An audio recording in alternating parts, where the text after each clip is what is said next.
Many of the samples here today are actually donated from students of Francis Cole, from where they've finished their course, they've gone and travelled the world and then donated it back to Francis Cole. This is only a small fraction of the samples we have here, about 13% of what the museum actually has.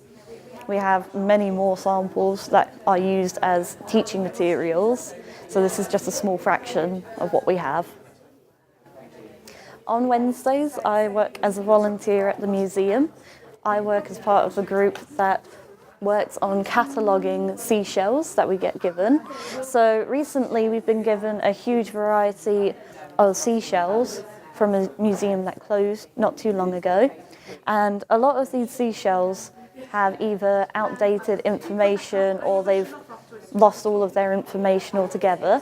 So our job as volunteers is to catalogue them and identify them and prepare them for display. But this isn't all we do as volunteers. We also work on different samples such as bird egg samples and fossils, and we just help wherever the museum needs us to, really.